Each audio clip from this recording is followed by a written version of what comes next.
Kapansin-pansin ang di umano'y bagong bihis ng nagbabalik na programa ni Vice Ganda na Gandang Gabi Vice.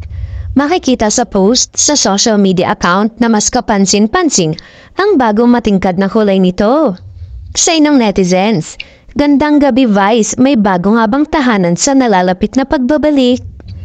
May mga nagsabi na baka mapanood umano ito sa Kapuso Network.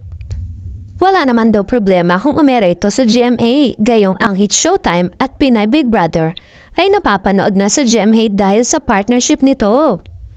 Kapansin-pansin ang mga recent post ni Vice Ganda na waray nagsasagawa ng survey among her fans. Tinatanong kasi ng Unkabogobo star kung gusto ng mga ito na bumalik sa ere ang Gandang Gabi Vice. Ito yung late night weekend show ni Meme na may studio audience. Dahil sa balitang magbabalik ito sa TV kung kaya't napagtanto ng marami na kaya tinanggihan ni Vice Ganda na muling mag-judge sa pagbabalik ng Pilipinas Got Talent. Kung matatandaan, ang mga huling nagsilbing horado ng PGT bukod kay Vice Ganda ay sina Angel Locsin, Fede Garcia at Robin Padilla.